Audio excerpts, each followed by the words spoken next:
ఈ ప్రాముఖ్యమైనటువంటి దినాన ఒక ప్రాముఖ్యమైన సందేశాన్ని దేవుని యొక్క గ్రంథము నుండి మనం నేర్చుకోవడానికి సిద్ధపడదాం. క్రీస్తునందు నిలిచి ఉన్నావా? క్రీస్తునందు నిలిచి ఉన్నావా? క్రీస్తునందు నిలిచి ఉన్నావా అన్న ప్రశ్నలో చాలా లోతైన అర్థం ఉంది. క్రీస్తునందు నిలిచి ఉండనివాడు పరలోకానికి వెళ్ళడు. క్రీస్తులో నిలిచి ఉన్నవాడు, నిలిచి ఉండనివాడు పరలోకానికి వెళ్ళడు. కాబట్టి ఈరోజు ఈ మాటలు వింటున్నప్పుడు ఈ సందర్భాలను బట్టి ప్రతి అంశాన్ని లేదా ప్రతి విషయాన్ని మనం అబ్జర్వ్ చేస్తున్నప్పుడు, గమనిస్తున్నప్పుడు క్రీస్తులో నిలబడేవాడు మాత్రమే పరలోకానికి అర్హుడు అన్న మాటలు అన్న హృదయంలో ఆలోచనతో ఈ మాటలు వినాలి. క్రీస్తులో నిలబడి లేదా క్రీస్తులో నిలిచి ఉండేవాడు మాత్రమే క్రీస్తులో ఆ పరలోకానికి వెళ్ళగలడు, ఆ మహామహిమలోకి వెళ్ళగలడు. సంఘానికి వచ్చినంత మాత్రాన పరలోకానికి వెళ్ళరు. పాటలు పాడినంత మాత్రాన పరలోకానికి వెళ్ళరు. కానుకలు వేసినంత మాత్రాన పరలోకానికి వెళ్ళరు. మందిరంలో నేను బాగా వాక్యం చెప్తున్నాను కదా, నేను బాగా పరిచయం చేస్తున్నాను అంత మాత్రాన పరలోకానికి వెళ్ళరు. అదేంటి, క్రీస్తు కొరకే కదా ఇన్ని కార్యక్రమాలు నువ్వు చేస్తున్నావు? కరెక్టే. నేను పరిచయం చేసినా, అది వాక్యమైనా, సంఘములో ఏ పని చేసినా, పాటలు పాడినా, అందరికన్నా కానుకలు వేసినా, మీరు చేసే ఏ పనైనా దేనితో ముడిపడి ఉంటుందంటే క్రీస్తులో నిలిచి ఉన్నావా లేదా అన్న దాంతో ముడిపడి ఉంటుంది. ఆయనలో నిలబడి లేదా ఆయనలో నిలిచి ఉండకుండా నువ్వు కానుక వేసినా, పాట పాడినా, సంఘానికి వచ్చి గంటల తరబడి కూర్చున్నా, వాక్యం ఎంత చదువుతున్నా ఉపయోగం లేదు. కాబట్టి లేఖనాల వెలుగులో ఈరోజు మనందరము మన జీవితాన్ని ఒకసారి పరీక్ష చేసుకుందాం, పరిశీలన చేసుకుందాం. నేను క్రీస్తునందు నిలిచి ఉన్నానా? నేను క్రీస్తులో నిలిచి ఉన్నానా? నిలబడకపోతే ఎలాంటి పరిస్థితులు ఉంటాయో, లేదా క్రీస్తులో నిలిచి ఉండేవాడు ఎటువంటి గుణలక్షణాలు కలిగి ఉంటాడో ఒక్కొక్కటిగా ఈరోజు ఆలోచించడానికి సిద్ధపడదాం. మొట్టమొదటిగా యోహాను సువార్త 15వ అధ్యాయం. యోహాను సువార్త 15వ అధ్యాయం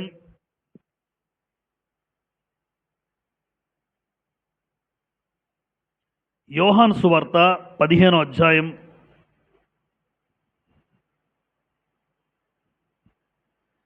4 నుండి చదువుతున్నాను, చూడండి.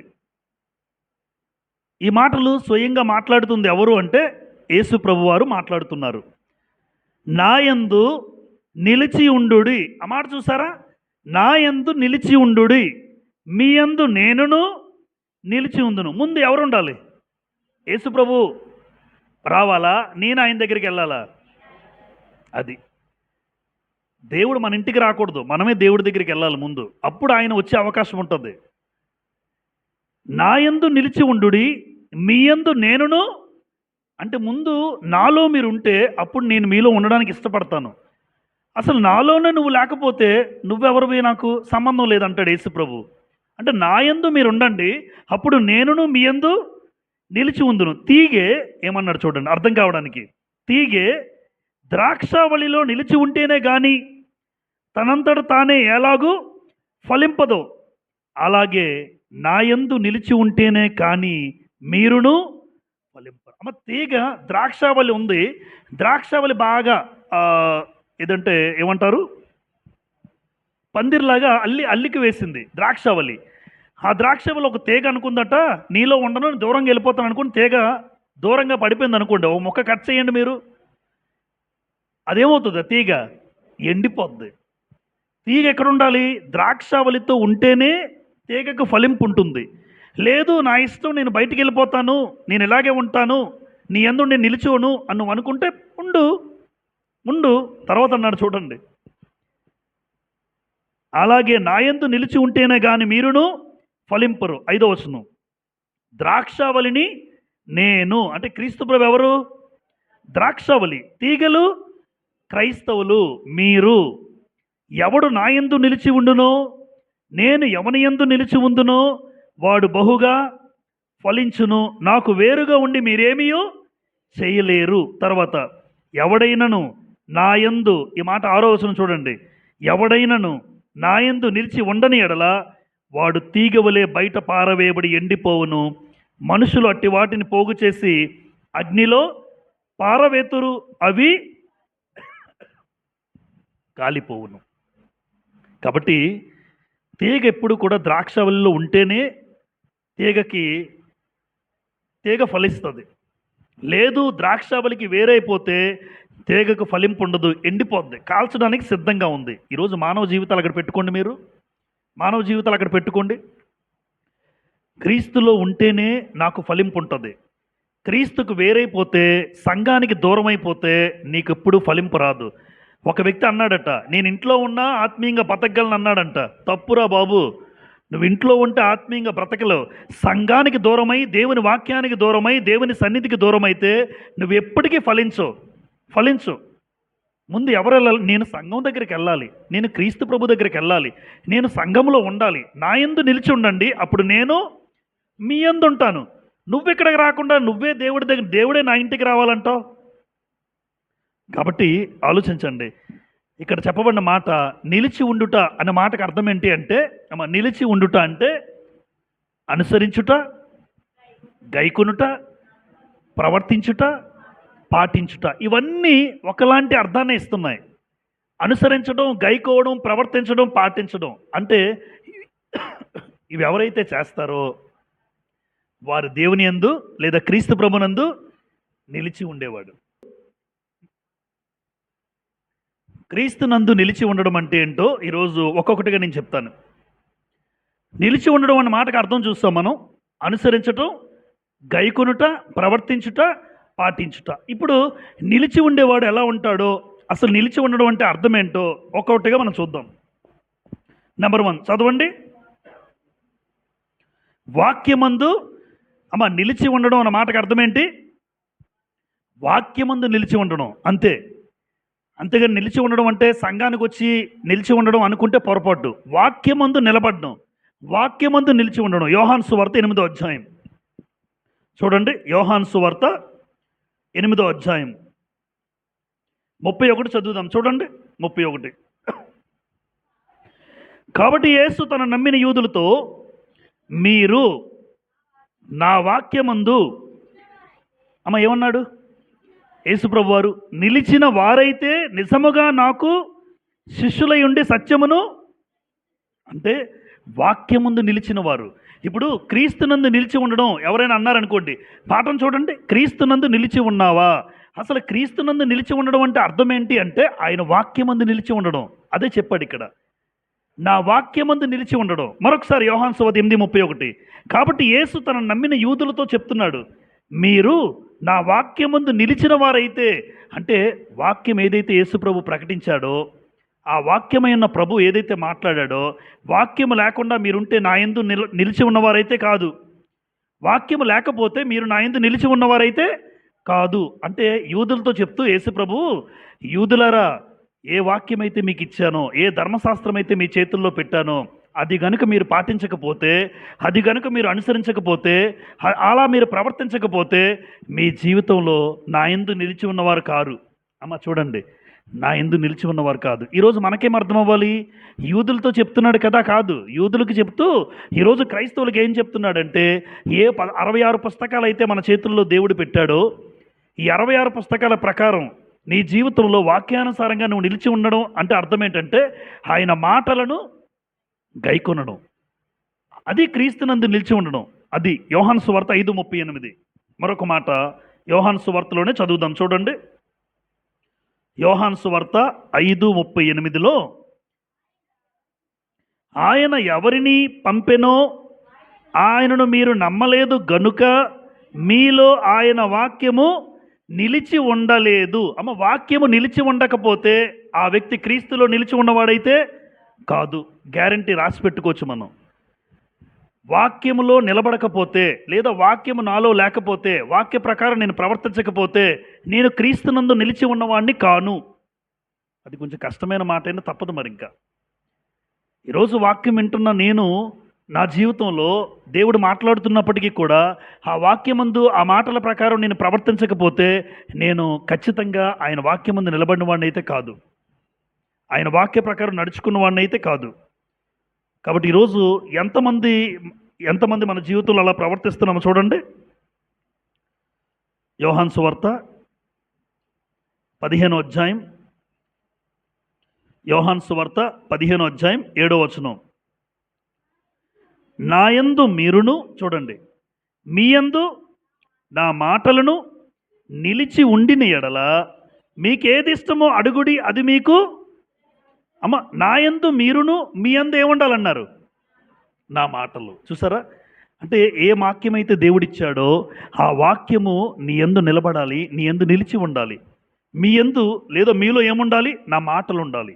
నా మాటల ప్రకారం మీరు బ్రతుకుతూ ఉంటే, యేసుప్రభు అంటాడు, నా మాటల ప్రకారం బ్రతుకుతున్నాడు, నా మాటల ప్రకారం బ్రతుకుతుంది ఆవిడ. అంటే మీ యందు ఏముండాలంటే నా మాటలు ఉండాలి. ఆ మాటలు ఉండడం అంటే అర్థమేంటి? వాక్యం రావడం కాదు. వాక్య ప్రకారం జీవిస్తున్న కొంతమంది కుటుంబాలను చూసి దేవుడు ఒక రోజున వాక్యమందు నిలిచి ఉన్నాడు, వాక్యమందు నిలిచి ఉన్నాడు, నా మాటలు మీలో ఉన్నాయి అంటాడు. అది కదా మనకు కావాలి. అందుకే క్రీస్తునందు నిలిచి ఉండడం అంటే ఆయన వాక్యమందు నిలిచి ఉండడం, ఆయన మాటలు నా జీవితంలో, ఆయన మాటల ప్రకారం నేను అడుగులు వేయడం, ఆయన మాటల ప్రకారం నా జీవితం ఉండాలి. నా ఇష్టానుసారంగా నేను బతకడం కాదు. ధనవంతుడు ఎలా బతికాడు? లోకాసు వార్త 16లో అబ్రహాం అంటాడు, నీకు నీ జీవితకాలమైనట్టు నీకు ఇష్టమైనట్టు సుఖం అనుభవించితివి. అంటే నీ ఇష్టానుసారంగా బ్రతికావు. క్రీస్తు ప్రభు ఇష్టం కాదు, నీ ఇష్టానుసారంగా బ్రతికావు. ఈరోజు చాలామంది క్రైస్తవులు కూడా ఎవరు ఎలా బ్రతుకుతున్నారంటే నా ఇష్టం అంటాడు జీవితం. నీ ఇష్టమైతే నువ్వు క్రీస్తులో నిలిచి ఉన్నవాడు కాదు. చాలాసార్లు చెప్పానమ్మా, నా ఇష్టం చచ్చిపోవాలి. నాకంటే ఇష్టాలు ఉన్నాయి, కానీ నా ఇష్టం చచ్చిపోవాలి. క్రీస్తు ప్రభుకి ఏది ఇష్టమో అది నా జీవితంలో నెరవేర్చబడాలి. అది వాక్యమందు నిలిచి ఉండడం. ఒకప్పుడు చాలా ఇష్టాలు ఉండేవి, అది చేయాలి, ఇది చేయాలి, ఇది చూడాలి, అది చూడాలి అని చాలా ఇష్టాలు ఉండేవి. కానీ ఇష్టాలన్నీ చంపుకున్నాను. అయ్యా, నీకేది ఇష్టమో, నీ వాక్యం ఏం చెప్తుందో అది నేను నెరవేర్చాలి నా జీవితంలో.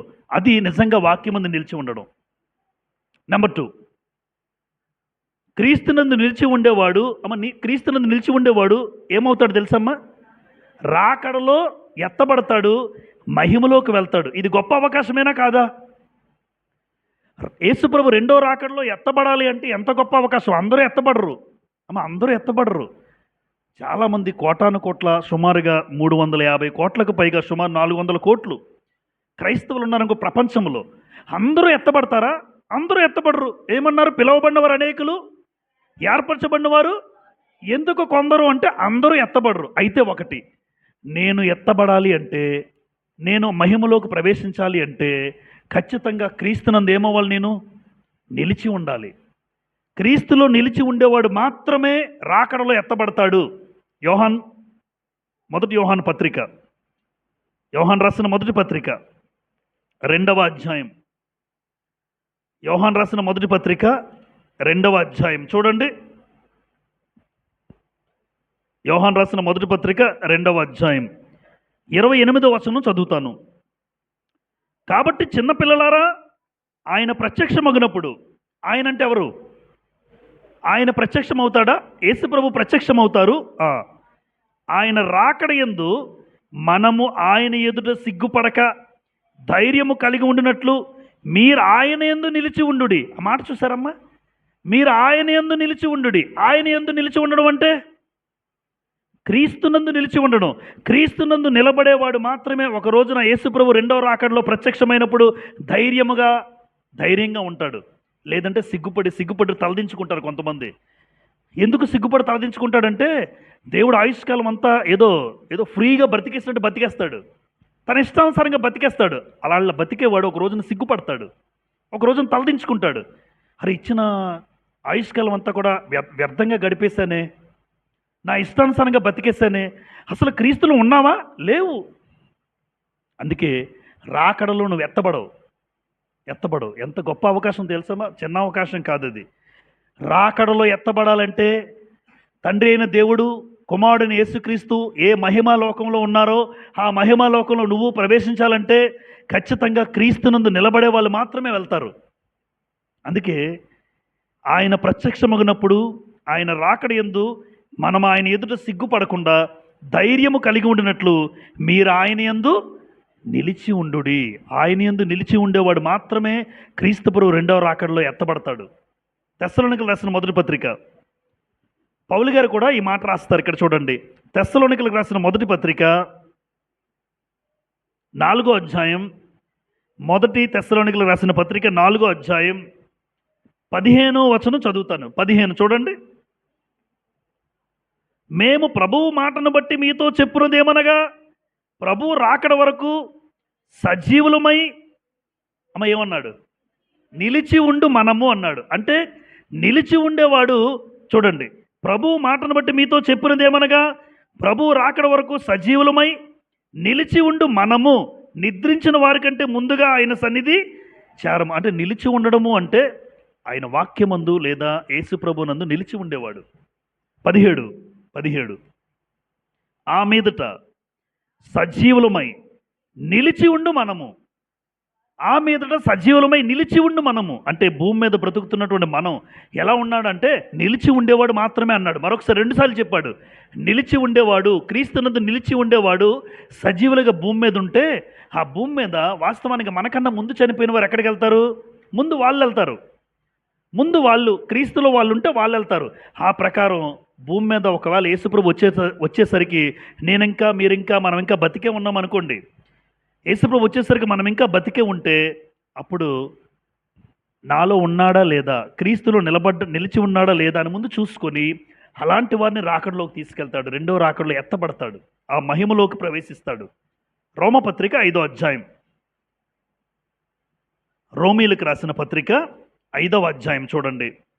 రోమా 5:2 ఇలా రాయబడి ఉంది. మరియు ఆయన ద్వారా మనం విశ్వాసం వలన ఈ కృపయందు ప్రవేశము గలవారమై అందులో నిలిచి ఉండి దేవుని మహిమను గూర్చిన నిరీక్షణను బట్టి అతిశయపడుచున్నాము. అంటే నిలిచి ఉండేవాడే మహిమలోకి వెళ్తాడు అని చెప్తున్నాడు. క్రీస్తులో నిలిచి ఉండేవాడే ఆ మహిమ లోకానికి అర్హుడు. క్రీస్తులో నిలిచి ఉండేవాడే ఆ పరలోకానికి అర్హుడు. క్రీస్తులో నిలిచి ఉండేవాడే రెండో రాకడలో యేసుప్రభు ప్రత్యక్షతలో దేవుడు ఆ మహిమ లోకంలోకి ప్రవేశింపజేసి తీసుకెళ్తాడు. హెబ్రీలకు రాసిన పత్రిక 4వ అధ్యాయం, హెబ్రీ 4:1 మీరు చూస్తే, ఆయన యొక్క విశ్రాంతిలో ప్రవేశించుదుమను వాగ్దానం ఇంకా నిలిచి ఉండగా మీలో ఎవడైనను ఒకవేళ ఆ వాగ్దానం పొందకుండా తప్పిపోవునేమో అని భయము కలిగి ఉందుము. అంటే విశ్రాంతి అనేది ఉంది, పరలోకం అనేది ఉంది. ఆ విశ్రాంతిలో ప్రవేశించుదమని వాగ్దానం ఇంకా నిలిచి ఉండగా, అంటే నా యందు నిలిచి ఉండేవాడు మాత్రమే ఆ విశ్రాంతిలో ప్రవేశిస్తాడు. చూసారా, అర్థమవుతుందా? క్రీస్తులో నిలిచి ఉండేవాడు మాత్రమే రాకడలో ఎత్తబడతాడు, మహిమ ప్రవేశం చెందుతాడు. ఆయనలో నిలిచి ఉండేవాడు ఒకవేళ నిలబడకపోతే నువ్వు రెండో రాకడలో ఎత్తబడవు. నెంబర్ 3, ఆయన ఆజ్ఞలను అనుసరించేవాడు. యోహాను రాసిన మొదటి పత్రిక 3వ అధ్యాయం,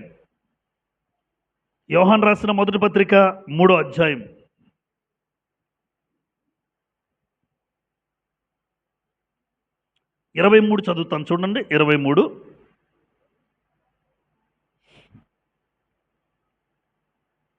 ఆయన ఆజ్ఞ ఏదనగా ఆయన కుమారుడైన యేసుక్రీస్తు నామమును నమ్ముకొని ఆయన మనకు ఆజ్ఞ ఇచ్చిన ప్రకారముగా ఒకడినొకడు ప్రేమింపవలనన్నదియే. 24, ఆయన ఆజ్ఞలు గైకొనువాడు ఆయన యందు నిలిచి ఉండును. ఎంత మంచి మాట చూడండి. ఆయన ఆజ్ఞలను గైకొనువాడు ఆయన యందు నిలిచి ఉండును, ఆయన వాని యందు నిలిచి ఉండును. ఆయన మన యందు నిలిచి ఉన్నాడని ఆయన మనకు అనుగ్రహించిన ఆత్మ మూలంగా తెలుసుకొనుచున్నాము. ఆ మాట అండర్లైన్ చేసుకోండి, రెడ్ లైన్స్తో బాగా. సంఘానికి వచ్చినంత మాత్రాన యేసుప్రభుడు నాలో ఉండడు. అందుకే చాలామంది వచ్చేస్తుంటారు, వెళ్ళిపోతుంటారు, వచ్చి వెళ్ళిపోతూ ఉంటారు. వాళ్ళు ఏమనుకుంటారంటే భ్రమ. ఏంటి భ్రమ? ఎందుకు ఈ మాట అన్నానంటే, ఎందుకు భ్రమ పడుతుంటారంటే, సంఘానికి వచ్చేసాం, పాట పాడేసాం, కానుక ఇచ్చేసాం, అమ్మయ్య యేసుప్రభు నమ్మేసుకున్నాను సరిపోయింది అనుకుంటున్నారు. కానీ చాలా తేటగా రాశాడు వచనాలు. ఈ వచనాలు రేపు పొద్దున నిలబెట్టి అడుగుతాడు ఒక్కొక్కరిని. దేవుడు ఒక్కొక్కరిని అడుగుతాడు. యోహాను రాసిన మొదటి పత్రిక 3వ అధ్యాయం 24 చూసావో బాబు అని అడుగుతాడు. ఏమని రాస్తుంది చెప్పారా అక్కడ ఉన్నటువంటి మీ యొక్క బోధకులు, సువార్తికులు? 3:24 చూడండి. ఆయన ఆజ్ఞలను గైకొనువాడు ఆయన యందు నిలిచి ఉండును. ఇప్పుడు చూడండి అందరూ నా వైపు. దేవుని మాటల ప్రకారం నేను బతకట్లేదండి. ఇప్పుడు నేను క్రీస్తులో ఉన్నానా లేనా? చెప్పట్లేదు, చూసారా? మాట రావట్లేదు మనకి. లేను, నేను లేను, సంఘానికి వస్తాను, కానీ క్రీస్తులో నిలబడి ఉన్నాను లేదా క్రీస్తులో నిలిచి ఉన్నానని ఎప్పుడు చెప్పగలం? ఆయన ఆజ్ఞల ప్రకారం నువ్వు బ్రతికితేనే. ఆయన ఆజ్ఞలు పాటించకుండా, ఆయన వాక్యాన్ని పాటించకుండా క్రీస్తులో నిలిచి ఉన్నాను నువ్వు అనుకుంటే, ఇగో ఈ మాట చూపిస్తాడు. నువ్వెక్కడ నిలిచి ఉన్నావు? నువ్వు అనుకున్నావు, భ్రమపడ్డావు నువ్వు. ఎందుకు అంటే నువ్వు ప్రతిరోజు సంఘానికి వెళ్తున్నావు, మానక ఆరాధనకి వెళ్తున్నావు, అన్నీ చేస్తున్నావు, కానీ ఎప్పుడైనా నా ఆజ్ఞలు పాటించావా? నేను ఇచ్చిన వాక్యం ప్రకారం నువ్వు బ్రతికావా అని అడుగుతాడు. ఇప్పుడు క్రీస్తునందు నిలిచి ఉండేవాడే రాకడలో ఎత్తబడతాడు, క్రీస్తులో నిలబడేవాడే మహిమలోకి ప్రవేశిస్తాడు. అసలు క్రీస్తునందు నిలిచి ఉండేవాడు ఎవరండి? ఆయన ఆజ్ఞలు అనుసరించేవాడు, ఆయన ఇచ్చిన వాక్యాన్ని ప్రకారం జీవించేవాడు. యోహాను రాసిన మొదటి పత్రికలోని 2వ అధ్యాయం చూడండి. 2వ అధ్యాయం 3 నుంచి చదువుతాను చూడండి. 2వ అధ్యాయం 3 నుంచి. మరియు మనం ఆయన ఆజ్ఞలను గైకొనిన ఎడల దీనివల్లనే ఆయనను ఎరిగి ఉన్నామని తెలుసుకుందుము. ఆయనను ఎరిగి ఉన్నానని చెప్పుకొనుచు ఆయన ఆజ్ఞలు గైకొనని వాడు ఎవరు? అబద్ధికుడు, వానిలో సత్యము లేదు. 5:6. ఆయన వాక్యము ఎవడు గైకొనునో వానిలో దేవుని ప్రేమ నిజముగా పరిపూర్ణమాయను. ఇప్పుడు స్టార్ట్ అయిందండి, అందరూ చూడండి. ఆయన యందు నిలిచి ఉన్నవాడనని చెప్పుకునేవాడు ఆయన ఎలాగు నడుచుకునెనో అలాగే తానును నడుచుకున్న బద్ధుడై ఉన్నాడు. అబ్బా అమ్మ, మరొకసారి వినండి ఆ మాట. ఆయన ఎలాగు నడుచుకునెనో అలాగే తానును నడుచుకున్న బద్ధుడై ఉన్నాడు. అంటే ఆయన యందు నిలిచి ఉన్నవాడు. ఇప్పుడు నేనేమనుకుంటానంటే, నేను దేవుళ్ళో ఉన్నానండి, ఎవరు ఎంత అనుకున్నా, మీరు ఎలా అనుకున్నా పర్లేదు, నేను ఉన్నానని నేను అనుకుంటాను, మీరున్నానని మీరు అనుకుంటారు. కానీ మీరున్నారన్నా నేనున్నానన్నా ఏది చెప్పాలి? వాక్యం చెప్పాలి, వాక్యం రుజువు చేయాలి. ఇప్పుడు ఇక్కడ ఏమన్నాడు? ఆయన యందు నిలిచి ఉన్నవాడిని చెప్పుకున్నవాడు యేసుప్రభు ఈ లోకానికి వచ్చి ఎలా బ్రతికాడు? అమ్మ, పాపాన్ని అసహించుకున్నాడా? పాపాన్ని ప్రేమించాడా? అసహించుకున్నాడు. మరి నువ్వు పాపాన్ని జుర్రుకుంటున్నావు. నువ్వెక్కడున్నావు? నేనెక్కడున్నాను? లేను. ఆయన పాపాన్ని అసహించుకున్నవాడైతే అక్కడ ఒక మాట అన్నాడు, ఆయన ఎలా నడుచుకున్నాడో అలాగే తానును నడుచుకున్నవాడు ఆయన యందు నిలిచి ఉన్నవాడు. యేసుప్రభు ఈ లోకానికి వచ్చి నాలో పాపం ఉన్నదని మీలో ఎవడు స్థాపించగలడు అన్నాడు. ఈరోజు పాపం చూస్తే పాపాన్ని చూసేస్తున్నారండి. చూడడానికి ఎంత ఇష్టపడతాడో, ఎంత ఆనందంగా చూస్తుంటారో, ఎంత ఆనందంగా చేస్తుంటాడో. అంటే పాపం చేయడానికి నువ్వు అంత ఇష్టపడుతున్నావే, నువ్వు క్రీస్తులో నిలిచి ఉన్నవాడు కావు, నువ్వు అనుకుంటున్నావు అలా. ఆయన ఎలా ఉన్నాడు? పాపాన్ని అసహించుకున్నాడు. క్షమించాడమ్మా, శత్రువుల్ని క్షమించాడు. ఈరోజు నువ్వు క్షమాపణ చేయవే, క్షమించవు ఎవరిని కూడా. నీ జీవితంలో క్షమాపణ లేదు. అయితే ఆయన ఎలా ఉన్నాడు నీకేం తెలుస్తుంది? భూమి మీదకి వచ్చి ఏం చూపించాడు? ప్రేమ చూపించాడు తోటి సహోదరుల పట్ల. అంటే ఆయన ఎలా ఉన్నాడో మనం కూడా కనీసం మన జీవితంలో కొన్నైనా పాటించకపోతే, నాకు అసలు క్రీస్తు ప్రభుకి సంబంధం ఏముందో చెప్పండి? నేను అనుకుంటున్నాను ఆయనలో ఉన్నానని, కానీ ఆయన ఆజ్ఞలే పాటించను, ఆయన వాక్య ప్రకారమే జీవించను. అలా ఉన్నప్పుడు నేను ఆయన ఆజ్ఞలు అనుసరించకపోతే నేను ఎవరిని? అబద్ధికుణ్ణి. దయచేసి క్రీస్తునందు నిలిచి ఉన్నాడు ఎప్పుడు కూడా వాక్యమందు నిలిచి ఉంటాడు, ఆయన ఆజ్ఞలు అనుసరిస్తూ పాటిస్తూ ఉంటాడు. చదువుదాం. నెంబర్ 4, ప్రేమయందు నిలిచి ఉండడం అనే మాట చదువుకున్నాం. యోహాను సువార్త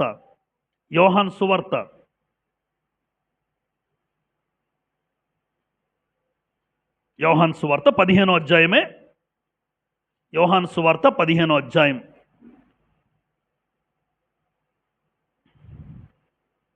9-10 వచనాలు చదువుదాం, లేదంటే 9 చదువుతాను. తండ్రి నన్ను ఎలాగు ప్రేమించెనో నేనును మిమ్మును అలాగు ప్రేమించితిని, నా ప్రేమ యందు నిలిచి ఉండుడి. చాలా ప్రాముఖ్యమైన మాట ఇది. ప్రేమ గురించి ఎన్నో మాటలు గ్రంథంలో రాయబడ్డాయి. ఎక్కువగా ప్రేమ గురించి రాసిన వాళ్ళు ఎవరు అంటే యోహాను గారు. అపోస్తులు అందరిలో కూడా యేసు ప్రేమించిన శిష్యుడు ఎవరు? యోహానే. మిగతా వాళ్ళందరూ చనిపోయినా చివరిగా సహజ మరణం పొందినవాడు ఎవరు? యోహాను గారే. అలాంటి యోహాను సువార్త రాశారు. 1 యోహాను, 2 యోహాను, 3 యోహాను, ప్రకటన గ్రంథం రాశాడు. అయితే ఎక్కువగా ప్రేమ ప్రేమ ప్రేమ అని రాసింది ఎవరు అంటే యోహాను. ఎందుకంటే యేసుప్రభు రొమ్మును అనుకున్న శిష్యుడు. యేసు ప్రభుకు రొమ్మున ఆనుకున్నాడు, యేసు ప్రభుకు దగ్గరగా ఉన్నాడు. అమ్మ రొమ్మున అంటే, రొమ్మున ఆనుకున్నవాడు అంటే యేసు ప్రభుకు దగ్గరగా ఉన్నవాడు అని అర్థం. అందరికన్నా బాగా దగ్గరగా అటాచ్మెంట్ ఎక్కువ. అందుకే యేసు ప్రభు యొక్క ప్రేమను చూశాడు, ఆ ప్రేమనే రాశాడు. ఇప్పుడు భూమి మీద కూడా క్రైస్తవులందరికీ ఏమంటాడంటే, ప్రేమ యందు నిలిచి ఉండుడి. ప్రేమ యందు నిలిచి ఉండేవాడు మాత్రమే క్రీస్తునందు నిలిచి ఉండేవాడు. నువ్వెవర్రా నేను ప్రేమించను అంటారు చాలామంది. చూడండి, సంఘంకి వచ్చిన వాళ్ళు నాకు నచ్చదండి అన్న వాళ్ళు చూసాం కదండి.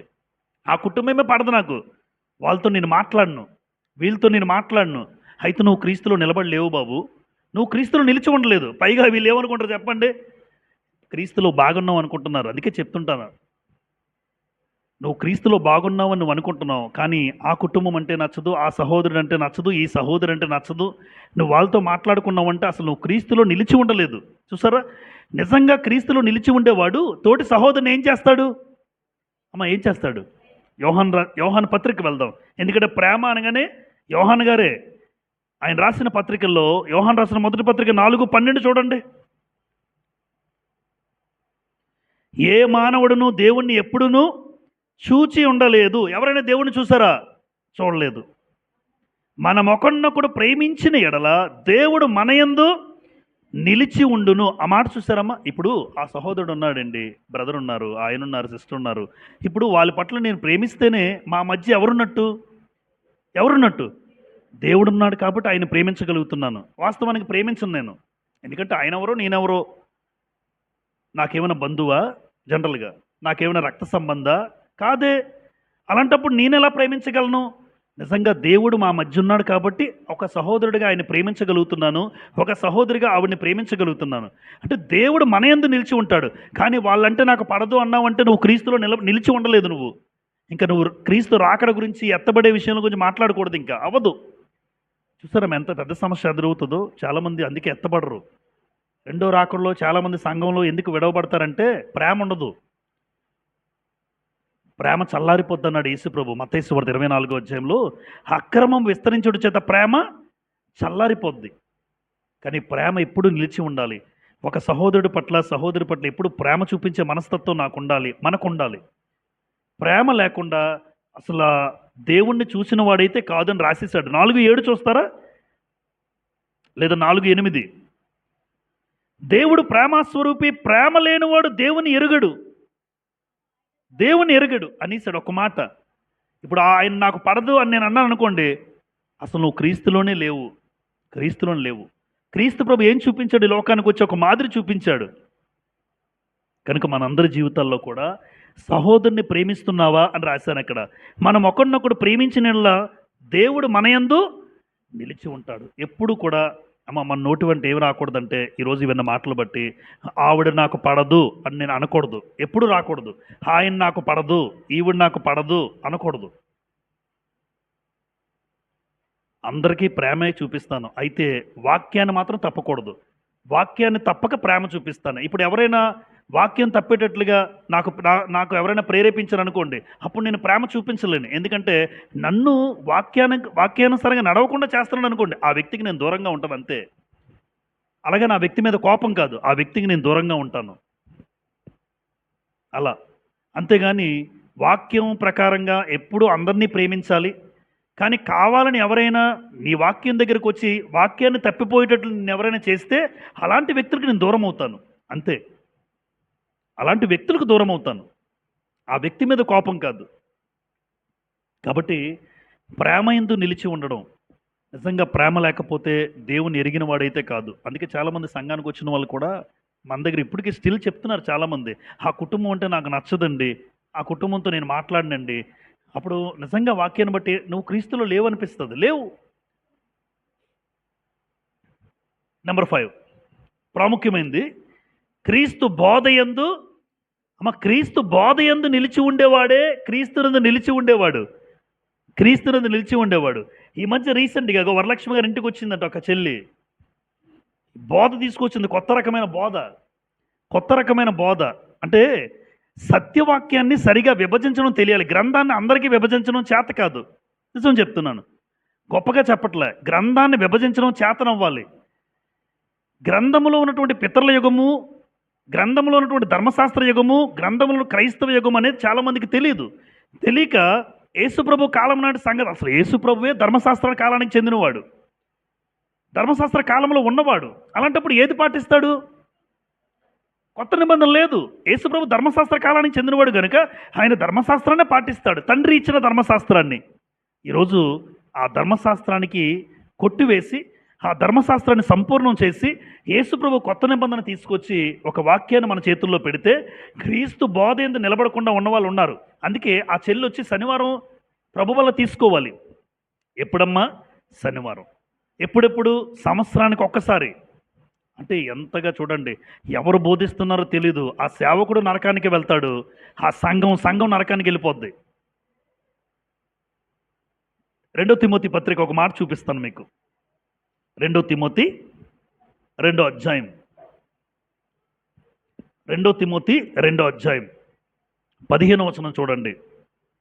సేవకుల కోసం రాయబడిన పుస్తకం ఇది. దేవుని ఎదుట యోగ్యునిగాను, సిగ్గుపడనక్కర్లేని పనివానిగాను, సత్యవాక్యమును సరిగా ఉపదేశించువానిగాను నిన్ను నీవే దేవునికి కనపరుచుకొనుటకు జాగ్రత్త. అమ్మ కింద ఫుట్ నోట్లు ఏమన్నాడు? సరిగ్గా విభజించు అంటే గ్రంథాన్ని విభజించడం చేత కావాలి. పాత నిబంధనలు తీసుకొచ్చి ఇప్పుడు కొత్త నిబంధనలు పెడతానంటే కుదరదు. ఏ కాలంలో వారు ఆ కాలంలో అది పాటించాలి. అవునా కాదమ్మా? అవునా కాదా? కాదా? జగన్మోహన్ రెడ్డి గారు ఉన్నారు. ఇప్పుడు ఆయన చేసిన ప్రభుత్వంలో కొన్ని చట్టాలు చేస్తుంటాడు ఆయన. ఇప్పుడు నేను అదే పాటిస్తానంటే ఏమని ఒప్పుకుంటాడు చంద్రబాబు నాయుడు గారు? ఏంటి? ఆయన హయాంలో ఉంటే పాటించు, ఇప్పుడు అది లేదు కదా, ఇప్పుడు ఆయన లేడు కదా. మరి పితరుల కాలం ఎలా పాటిస్తావు నువ్వు? ధర్మశాస్త్రాన్ని ఎలా పాటిస్తావు నువ్వు? ఎందుకు? ఇప్పుడు ఏ యుగంలో ఉన్నావు? క్రైస్తవ యుగంలో, కొత్త నిబంధన యుగంలో ఉన్నప్పుడు దానికి సంబంధించి నువ్వు పాటించాలి. ఆయన ఎప్పుడో చేశాడని అది చేస్తానంటే ఇప్పుడు ఊరుకోడు. ఇప్పుడున్న ఆయన ఈయన ఊరుకోడు. ఇది నా గవర్నమెంట్ అంటాడు, ఇది నా చట్టం అంటాడు. ఏ చట్టం ఉంటే దాన్ని పాటించడం లోకంలో ఎంత వాస్తవమో, క్రొత్త నిబంధన క్రైస్తవులకి క్రొత్త నిబంధన అనుగ్రహించబడింది. పాత నిబంధన దేనికోసం అంటే నేను బుద్ధి తెచ్చుకోవడానికి రాయబడింది. కాబట్టి ఈ రోజున క్రీస్తు బోధ యందు నిలిచి ఉండడం అంటే అపోస్తలుల బోధ అని రాశాను. ఒక మాట చదువుదాం ఎక్కడుందో. యోహాన్ రాసిన 2వ పత్రిక, యోహాన్ రాసిన 2వ పత్రిక చూడండి. ఒకే అధ్యాయం ఉంటుంది, 9వ వచనం.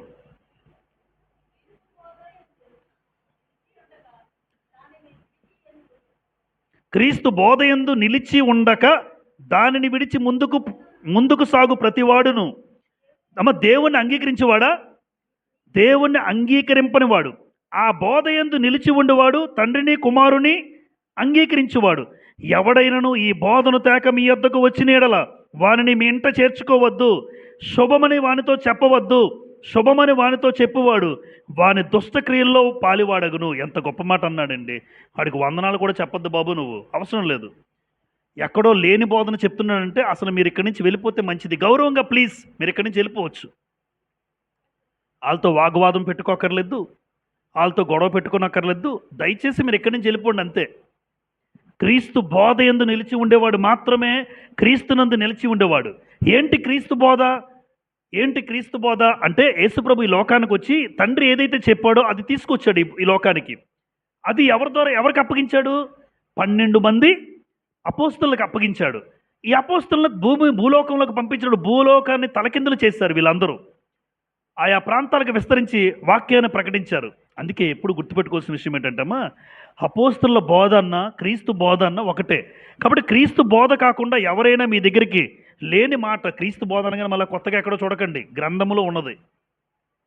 గ్రంథము దాటి ఎవరు వెళ్ళినా మనం వెళ్ళకూడదు. అది ఉందా లేదా అన్న గ్రహింపు మీకు ఒకవేళ తెలియకపోతే ఎవరైనా అడిగి తెలుసుకోవాలి. అంతేగాని వాళ్ళు చెప్పారు కదా మేము చేస్తాము. ఈరోజు అనేక మందిని పాడు చేసే అబద్ధ బోధకులు వచ్చారు, కొనసాగుతున్నారు చాలామంది. ఏంటో అక్కడ రాశాను చూడండి. మనుషుల ఆలోచనలు పద్ధతులు కలిపేస్తుంటారు, వాళ్ళకి నచ్చింది చేస్తుంటారు. శనివారం రాత్రిపూట తీసుకోవాలంటుంది ఆ అమ్మాయి. శనివారం రాత్రి వెళ్ళాలి, ఖచ్చితంగా ఆ రోజు తీసుకోవాలి, సంవత్సరానికి ఒకసారి. నాతో కూడా వాగ్వాదం పెట్టుకుంది ఆ చెల్లి. వాదించలేక ఇంకా అర్థం చేసుకుని మొండిగా ప్రవర్తించిన వాళ్ళకి, ఇష్టానుసారంగా మాట్లాడిన వాళ్ళకి లేఖనాలు చూపించినా అర్థం కాదు. నిజంగా మనసు మార్చుకునేవాడు నిజంగా గ్రంథంలో ఏదుందో నువ్వు కూర్చుంటే గ్రంథంలో ఏదుందో ఒక్కొక్కటిగా నీకు చెప్పగలము. అందుకే ఎవరైనా ఇలాంటి వాళ్ళు మీకు తారసపడితే కనబడితే దయచేసి అలాంటి వాళ్ళని వెంటనే పంపించేసండి, లేదంటే మిమ్మల్ని కూడా మార్చేస్తారు వాళ్ళు. అందుకే అలాంటి వారు క్రీస్తులో నిలిచి ఉండే వాళ్ళైతే కాదు. యోహాను రాసిన మొదటి పత్రిక 2:27 చూడండి అమ్మా, అక్కడే యోహాను రాసిన మొదటి పత్రిక 2:27. అయితే ఆయన వల్ల మీరు పొందిన అభిషేకము మీలో నిలిచిచున్నది గనుక ఎవడనూ మీకు బోధింపనక్కర్లేదు. ఆయన ఇచ్చిన అభిషేకము సత్యమే గాని అబద్ధము కాదు. అది అన్నిటిని గురించి మీకు బోధించుచున్న ప్రకారముగాను, ఇక్కడ నుంచి చూడండి, ఆయన మీకు బోధించిన ప్రకారముగాను ఆయనలో మీరు నిలుచుచున్నారు.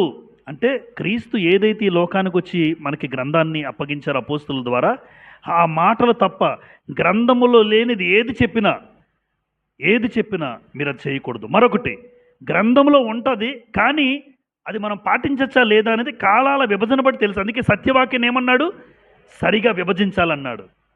ఆ విభజించడం రాకే గ్రంథంలో ఉంది కదా మేము చేస్తున్నామని భ్రమలో ఉండిపోయారు పాపం చాలామంది పిల్లలు. ఆ సువార్త ఇక్కడ చెప్పాలి, వాళ్ళు నడిపిస్తున్న నాయకుడు చెప్పాలి. నాయకుడికే రాకపోతే, నాయకుడికే గ్రంథాన్ని విభజించడం చేత కాకపోతే విశ్వాసుల పరిస్థితి ఏమవుతుంది? అందుకే తిమోతికి ఏమంటాడు తెలుసమ్మా, పౌలు గారు తిమోతికి ఏమంటాడో 1 తిమోతి 4:16 చూడండి. 1 తిమోతి 4:16లో ఏమన్నాడో చూడండి. తిమోతి సేవకుడేనా? సేవలోకి పంపిస్తున్న తిమోతికి పౌలు గారు ఏమంటున్నారో 1 తిమోతి 4:16 చూడండి. నిన్ను గూర్చియు నీ బోధన గూర్చియు జాగ్రత్త తిమోతి, జాగ్రత్త కలిగి ఉండు, వీటిలో నిలకడగా ఉండు. నీవెలాగు చేసి నిన్నును నీ బోధ వినువారిని, చూసారా, తిమోతికి హెచ్చరిస్తున్నాడు పౌలు. ఏది పడితే చెప్పకు తిమోతి, నిన్ను గూర్చి నీ బోధ నువ్వేది విన్నావో జాగ్రత్త, వీటిలో నిలకడగా ఉండు. నీవెలాగూ చేసి నిన్ను కాపాడుకుంటావు, ఎవరైతే నువ్వు సంఘానికి ప్రకటిస్తున్నావో ఆ సంఘం కూడా రక్షించబడుతుంది, నరకానికి తప్పిస్తావు, నరకం నుండి. లేదు, క్రీస్తు బోధ కాకుండా ఏది చెప్పినా నువ్వు నరకానికి వెళ్తావు, నువ్వు నడిపిస్తున్న సంఘం కూడా నరకానికి వెళ్ళిపోద్ది. కాబట్టి క్రీస్తులో నిలిచి ఉండడం అంటే క్రీస్తు బోధ యందు ఎప్పుడు వాక్యానికి వేరుగా ఏది మాట్లాడకూడదు, వాక్యానికి వేరుగా నేను ఏది చేయకూడదు. గ్రంథంలో ఉన్నట్టుగా ఖచ్చితంగా నేను చేయగలగాలి. అది కూడా గ్రంథములో విభజన అనేది గ్యారంటీ. పితరుల కాలము, ధర్మశాస్త్ర కాలము, క్రొత్త నిబంధన అనేది చాలా తేటగా రాయబడింది గ్రంథంలో. ఒకవేళ అర్థం కాని వాళ్ళకి మనం ఏమి చేయలేము, కానీ ఖచ్చితంగా కూర్చోగలిగితే మనస్ఫూర్తిగా గ్రంథాన్ని ఒప్పుకొని హృదయపూర్వకంగా వింటే ఖచ్చితంగా ఆ విభజన అనేది చాలా తేటగా అర్థమవుతుంది మనుషులకి. రైట్. నెంబర్ 6, శరీరము తిని రక్తము త్రాగువాడు క్రీస్తునందు నిలిచి ఉండువాడు. యోహాను సువార్త 6వ అధ్యాయం. యోహాను సువార్త 6వ అధ్యాయం చూడండి, చివరికి వచ్చేసాం. యోహాను సువార్త 6వ అధ్యాయం 56 చూడండి అమ్మా. నా శరీరము తిని నా రక్తము త్రాగువాడు నా యందును నేను వాని యందును. అంటే ప్రభుబల్ల మానేసి తిరిగేవాళ్ళు, ప్రభుబల్లకు రాకుండా ఉండేవాళ్ళు క్రీస్తులో నిలిచి ఉండేవాళ్ళ కాదా? మీరు ఆలోచించండి. మరొకసారి ఆ మాట రాసుకోండి. నా శరీరము తిని నా రక్తము త్రాగువాడు నా యందును నేను వాని యందును. అంటే యేసుప్రభు నిలిచి ఉంటాడు. క్రీస్తు నుండి నిలిచి ఉండేవాడు ఏం చేస్తాడంటే ఎప్పుడు ప్రభుబల్ల మానడు. బెడ్ మీద హాస్పిటల్లో అయ్యా తీసుకునే పరిస్థితిలో ఉంటే తప్ప, ఫంక్షన్స్కి వెళ్ళిపోయిన వాళ్ళు, పండగలు చేసుకున్న వాళ్ళు యేసుప్రభు ప్రభుబల్ల క్రమంగా తీసుకోకపోతే వాళ్ళు క్రీస్తులో నిలిచి ఉండేవాడైతే కాదు. గుర్తుపెట్టుకోండి. నువ్వు ఎక్కడ కాకపోతే మరొక సంఘంలో ఉండాలంతే.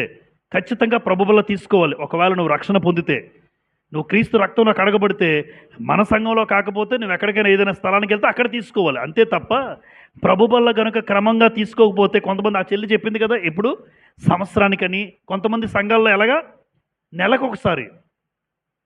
అపోస్తలుల కార్యాలు 2:42 ఏముందమ్మా? ఆ 3,000 మంది బాప్తిజం పొందిన తర్వాత వీరు అపోస్తలుల బోధ యందును సహవాసమందును రొట్టె విరుచుట యందును ప్రార్థన యందును ఎడతెగక ఉండిరి. ఎడతెగక అన్న మాటకి గ్యాప్ లేకుండా అన్న మాట అర్థం. ఇప్పుడు ఎడతెగకుండా తీసుకోమని చెప్పినప్పుడు క్రీస్తునందు నిలిచి ఉండేవాడు ఎవడు అంటే ఎప్పుడు కూడా ఆదివారము ఆరాధన నేను మానకూడదు, ఆరాధన మానకూడదు, ప్రభు బల్లో ఖచ్చితంగా నేను చెయ్యి వేయాలి. అలా మీరు చెయ్యి వేస్తేనే క్రీస్తు ప్రభు ఒక రోజున 52 వారాలు వచ్చారా లేదా చెక్ చేసుకుంటాడు ఆయన. క్రీస్తులో నిలిచి ఉండేవాడు ప్రభు బల్లో చెయ్యి వేయాలి ఖచ్చితంగా. ఎందుకంటే అసలు ప్రభు బల్ల అర్థం ఏంటి చాలామందికి తెలీదు. నీ కోసం ప్రాణం పెట్టిన ప్రభువుని జ్ఞాపకం చేసుకోవడం. ఆయన కూడా పక్కన పెట్టి నువ్వు ఫంక్షన్కి వెళ్ళావంటే నీకు ఫంక్షన్, ఆయన మరణం కన్నా నీకు ఫంక్షనే గొప్ప అనమాట. అలా అనుకుంటాడు యేసు ప్రభు. ఏంటి ఆయన మరణం కన్నా అది గొప్ప కాదు. ఆయన మరణం జ్ఞాపకం చేసుకున్న తర్వాతే వాళ్ళు అప్పుడు నాకు విలువిచ్చారు అనుకుంటాడు ఆయన. నేను పెట్టిన ప్రాణానికి తగిన విలువ నాకు ఇచ్చారు, మీరు నిజంగా క్రీస్తులో నిలిచి ఉండేవాళ్ళు, అప్పుడు పరలోకానికి తీసుకెళ్తాడు. అందుకే చాలామంది ఎందుకు అనుకున్నారు ఫిల్టర్ అయిపోతారు. క్రీస్తు ప్రభు బల్లైనా మర్చిపోతారేమో కానీ అది మాత్రం మర్చిపోరు. అలాంటి వాళ్ళు క్రీస్తులో నిలిచి ఉండేవారైతే కాదు. చివరిగా క్రీస్తులో నిలిచి ఉండేవాడు ఎలా ఉంటాడు అమ్మ? క్రీస్తులో నిలిచి ఉండేవాడు పాపము చేయడు అనుకున్నాం. ఒకసారి చూద్దాం, ఒక వచనాన్ని చదువుకుందాం. క్రీస్తులో నిలిచి ఉండేవాడు పాపము చేయడు. యోహాన్ రాసిన మొదటి పత్రిక 3వ అధ్యాయం. యోహాన్ రాసిన మొదటి పత్రిక 3వ అధ్యాయం 6వ వచనం చదువుదాం. ఆయన యందు నిలిచి ఉండువాడు ఎవడును పాపము చేయడు, పాపము చేయవాడు ఎవడును ఆయనను చూడను లేదు. ఇప్పుడు అందరూ నా వైపు చూడండి ఒక మాట.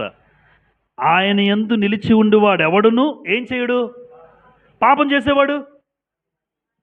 అది అర్థం చేసుకోవాలంతే. పాపం చేసేవాడు ఆయన యందు నిలిచి ఉండేవాడైతే కాదు. ఇలా తేలిపోతారనమాట మనుషులు. ఎలా ఫిల్టర్ చేస్తాడు యేసు ప్రభు. క్రీస్తునందు నిలిచి ఉన్నావా అని అడిగాను నేను పాఠం. క్రీస్తునందు నిలిచి ఉన్నావా? నువ్వు క్రీస్తునందు నిలిచి ఉంటే పాపం చెయ్యు. పాపం చేస్తున్నావంటే నువ్వు క్రీస్తులో లేవు. ఈరోజు ఈ మాటలు విన్న మనలో ఎంతమంది క్రీస్తులో ఉన్నారు? ఈరోజు ఈ మాటలు వింటున్న నువ్వైనా నేనైనా ఎంతమంది క్రీస్తులో ఉన్నారు?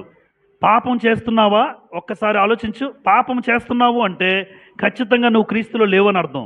తిరుగులేదు అందులోనే, ఆ మాటకు తిరుగులేదు. ఇంకా పాపంలో జీవిస్తున్నావు, పాపం చేస్తున్నావు, పాపం చూస్తున్నావు అయితే నువ్వు క్రీస్తులో లేవు. సంఘానికి వచ్చి కూర్చుంటావు, అందులో పెద్ద గొప్ప ఏముంది?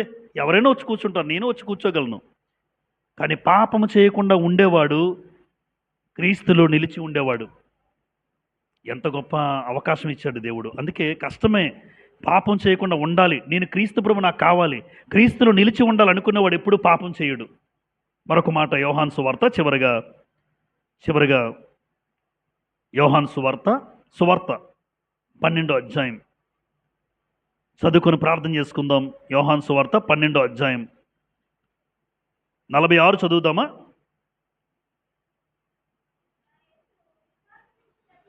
నా యందు విశ్వాసముంచు ప్రతివాడు చీకటిలో నిలిచి ఉండకుండానట్లు. అంటే యేసుప్రభు నమ్ముకున్నవాడు ఎందులో ఉండడు? చీకటి పాపమునకు సూచన. చీకటిలోనే పాపం జరుగుతుంది. అవునమ్మా, ఎక్కువ శాతం పాపాలు జరిగేవి ఎప్పుడు? దొంగతనాలైనా వ్యభిచారాలైనా ఎవరికి తెలియకుండా రహస్య కార్యక్రమాలు ఎప్పుడు జరుగుతాయి? ఉదయం జరగవు, వెలుగులో చేయరు. ఎప్పుడు జరుగుతాయి? చీకటి కార్యక్రమాలు. నిజంగా నా యందు ఉండేవాడు చీకటిలో ఉండడు, చీకటి పనులు చేయడు, చీకటి కార్యాలు చూడడు. అందుకే ఒకటి గుర్తుపెట్టుకోవాల్సిన విషయం ఏంటంటే క్రీస్తునందు నిలిచి ఉండేవాడు ఎప్పుడు పాపము చేయడు. పాపం చేస్తున్నావు ఒకవేళ మీ జీవితంలో మీకు అర్థం వచ్చిందనుకోండి, నిజంగా నేను పాపం చేస్తున్నాను. మా అమ్మకి తెలియకుండా చేసేవాళ్ళు ఉన్నారు, నాన్నకు తెలియకుండా చేసేవాళ్ళు ఉన్నారు. కానీ ఎవరికి తెలుసు?